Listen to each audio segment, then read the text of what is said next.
Amados irmãos, amadas irmãs, que a paz do Divino Mestre Jesus esteja conosco. Graças a Deus, nós temos a oportunidade de fazermos os nossos estudos no Centro Espírita Servos de Jesus e Maria, contando sempre com a assistência da espiritualidade amiga que nos inspire, a fim de que nós sejamos espíritos espíritas comprometidos com a causa do Cristo.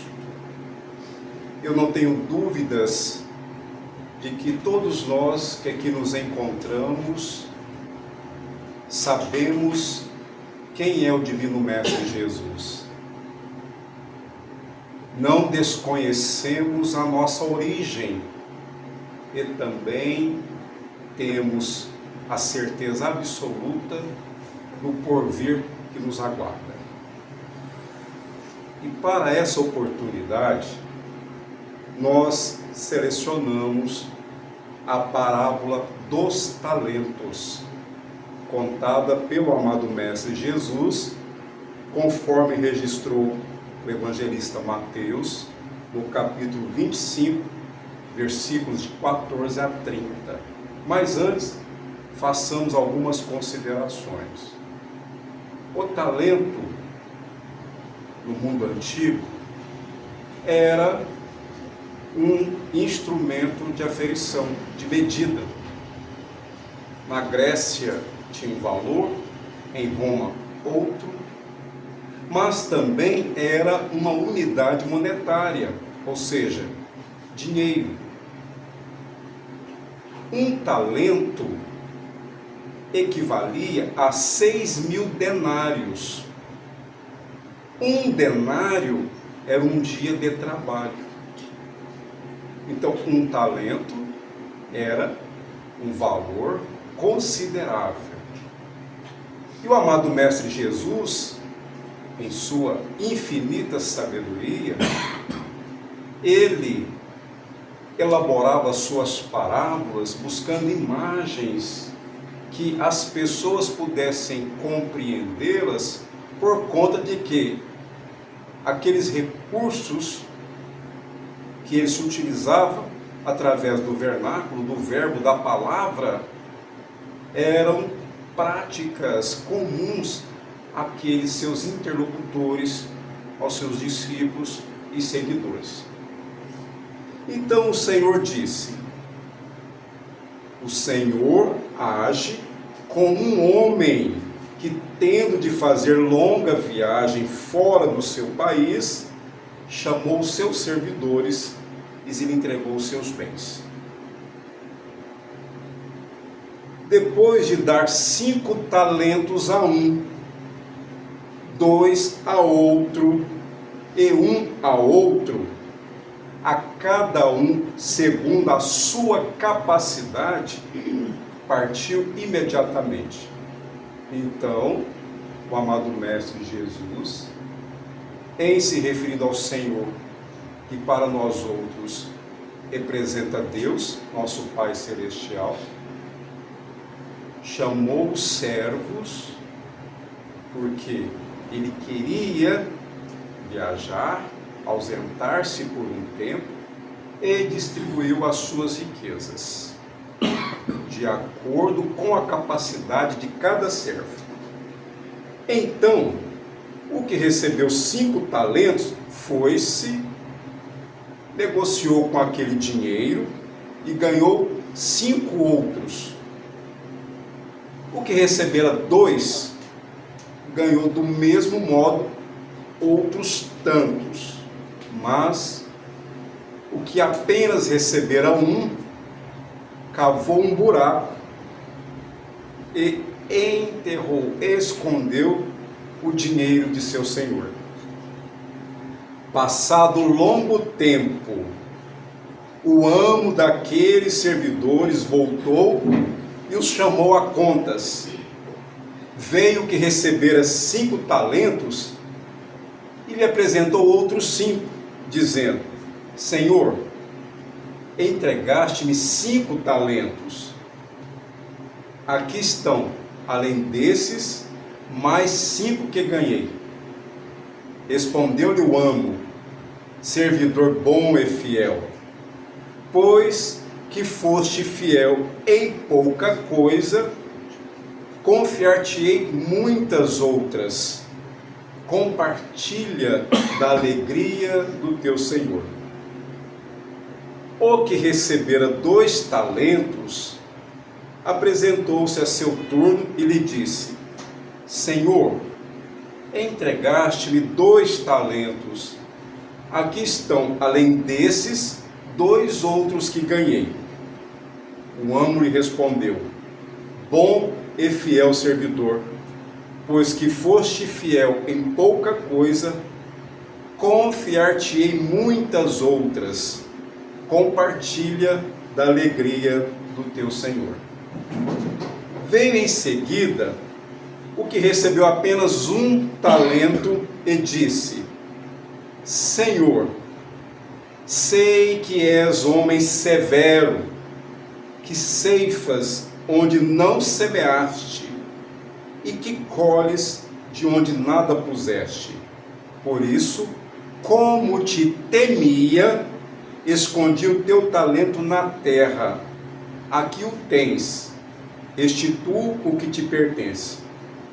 O homem, porém, lhe respondeu: servo mau e preguiçoso, se sabias que ceifo onde não semeei e que colho onde nada pus, devias pôr o meu dinheiro nas mãos dos banqueiros, a fim de que, regressando, eu retirasse com juros o que me pertence.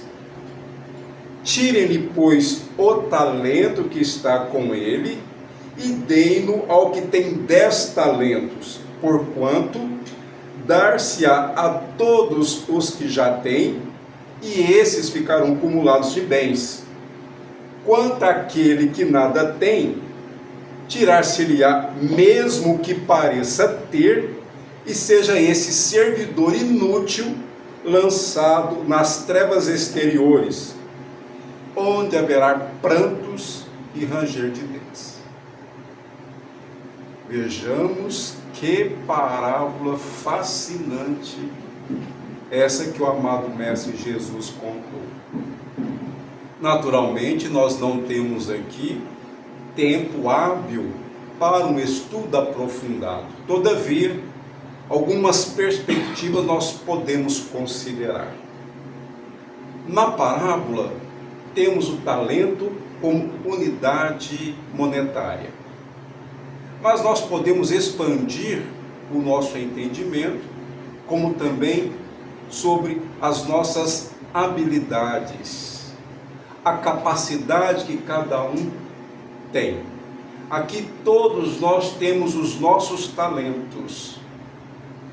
Quando nós nos referimos às pessoas, por exemplo, que dominam determinados instrumentos musicais, nós falamos com admiração: nossa, como essa pessoa é talentosa. Se alguém intelectualizado, que sabe verbalizar muito bem, que tem domínio de falar em público, nós comentamos: mas que oratória maravilhosa. Se alguém que sabe lidar com as pessoas, sem melindrar-se, sem se sentir ofendido, nós falamos: nossa, mas como tal pessoa é equilibrada emocionalmente. Enfim, todos nós temos os nossos talentos. Parafraseando essa parábola, irmão X traz para nós um estudo a respeito dela. E ele conta que um rabino no plano espiritual, para explicitar melhor o entendimento desta parábola, disse que o Senhor distribuiu para os servos alguns talentos, tais como o dinheiro, o poder, o conforto, a habilidade, o prestígio, a inteligência, a autoridade.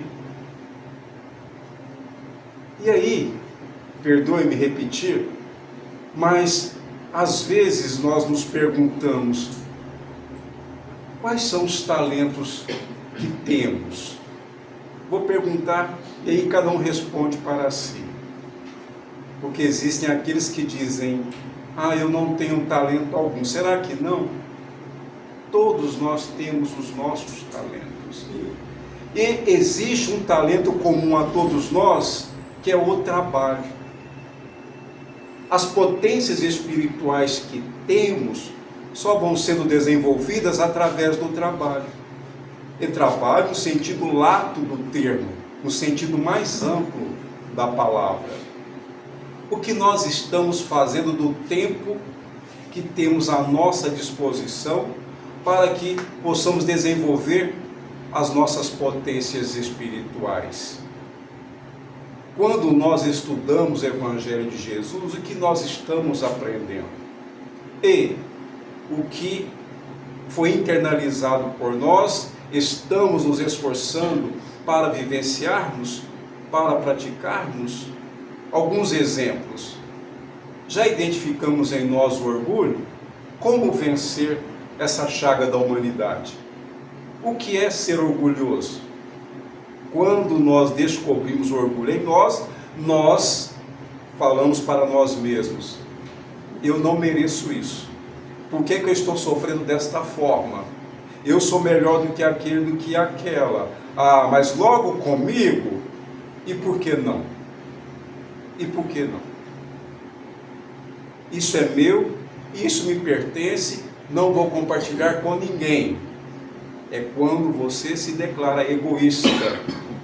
Como combater o egoísmo?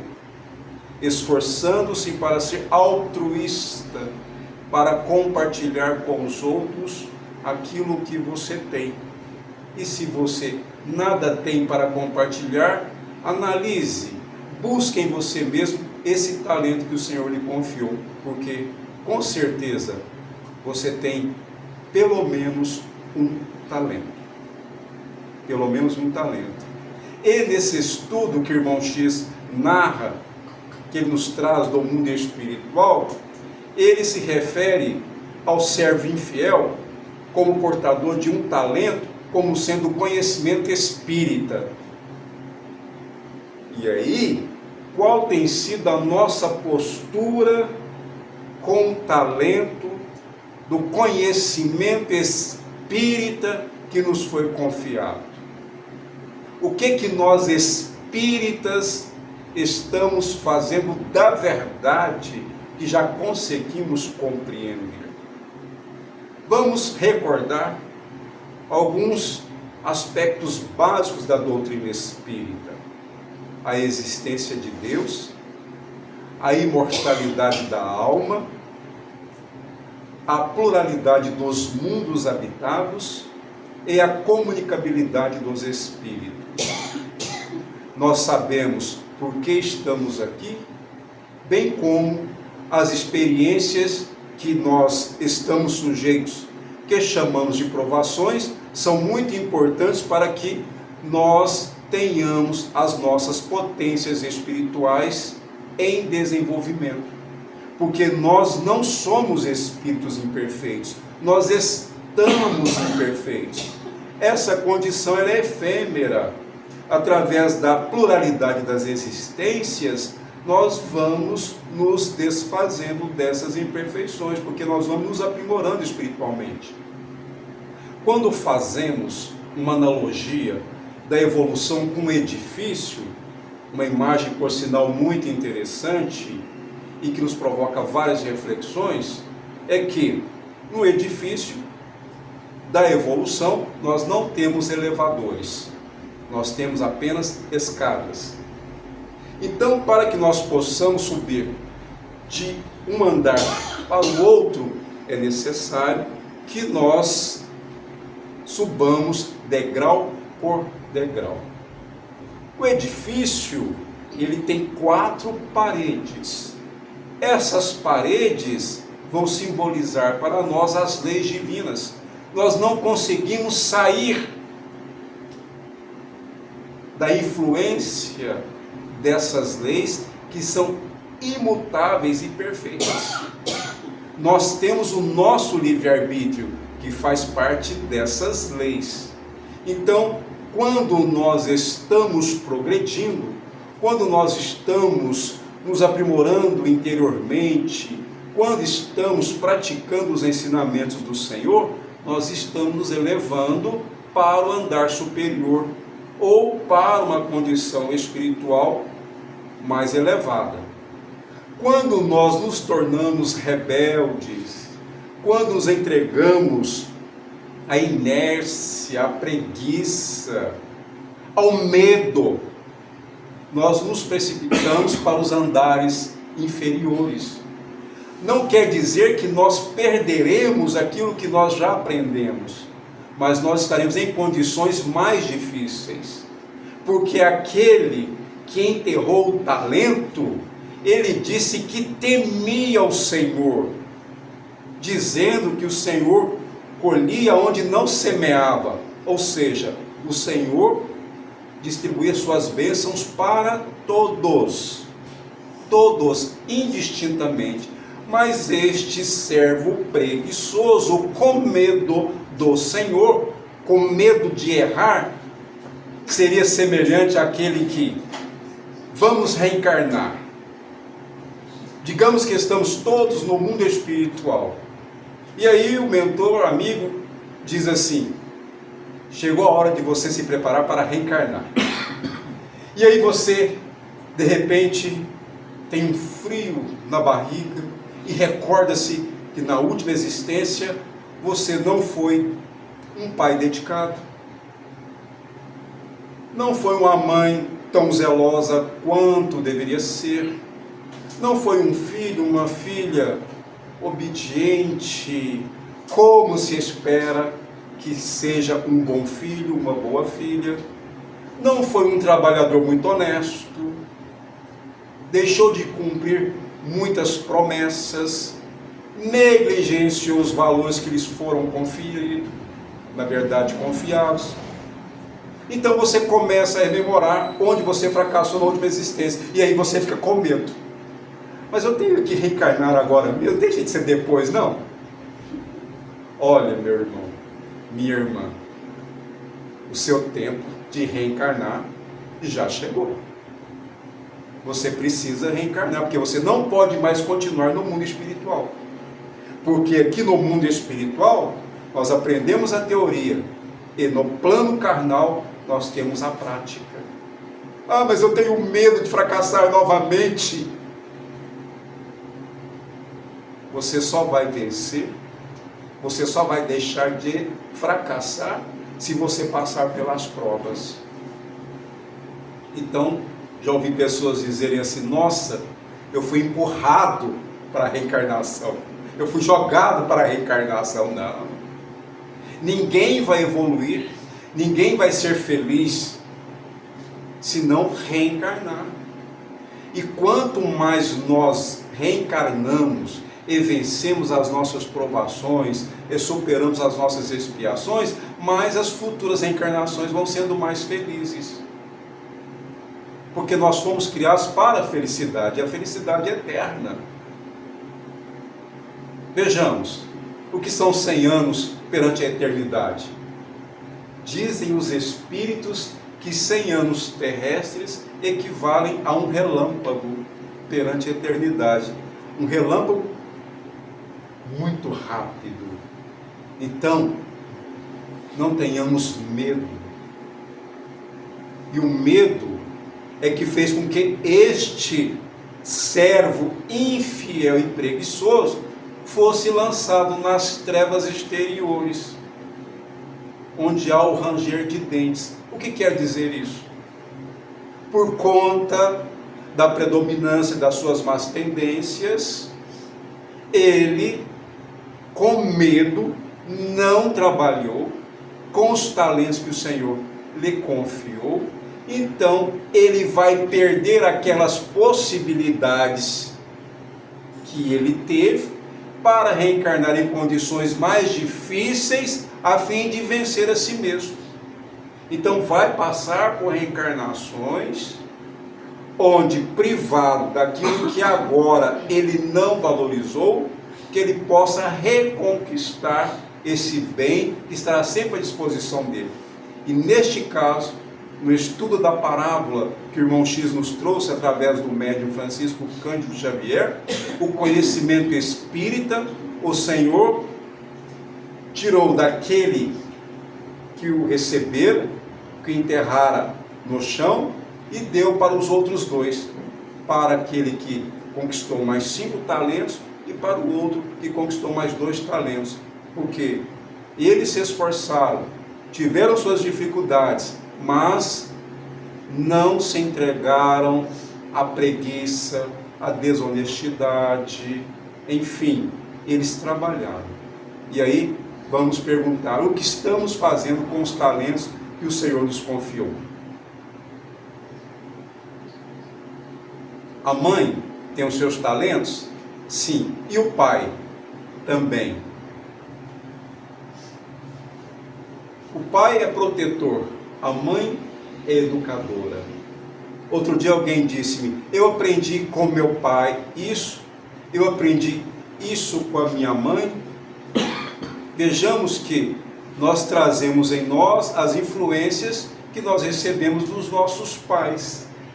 Ah, meu pai disse-me que eu tenho que falar sempre a verdade. A minha mãe me ensinou que eu devo sempre respeitar os mais velhos. Aliás, antigamente era senhor e senhora. Hoje você vê um jovem de 20 anos chamando um senhor de 60, de 70 de você. Não quer dizer que seja falta de respeito. Não, porque o respeito não está no pronome de tratamento, está na forma como você se dirige à pessoa. Pode falar você com carinho, você com amor, você gentilmente. Mas antigamente era benção, senhor, senhora. Não sou saudosista, mas alguns valores ainda são muito importantes para que nós possamos refletir sobre os talentos que temos à nossa disposição. Alguém diz assim, nossa, mas já tem tantos livros escritos, o que eu posso escrever e que vai acrescentar algo para as pessoas? Às vezes suas próprias experiências, seus pensamentos, suas reflexões.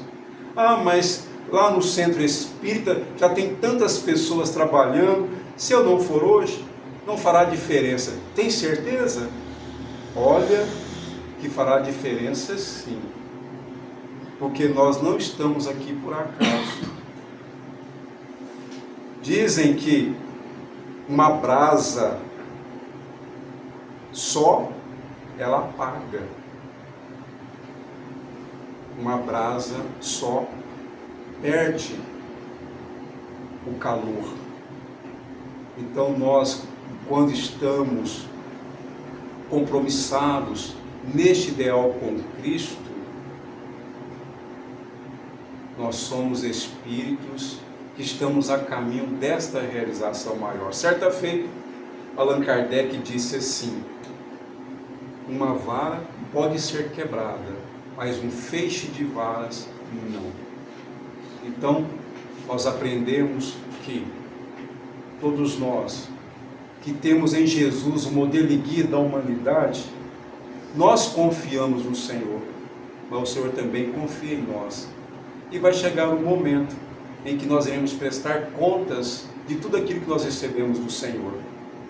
Nós recebemos o tempo, nós recebemos um corpo saudável, nós recebemos instrução, nós tivemos uma profissão, nós tivemos amigos, nós professamos uma fé religiosa, e por aí vão os talentos que o Senhor nos confiou. Para aqueles que são pais, filhos, pais, e assim a parentela, e assim os irmãos em humanidade. Portanto,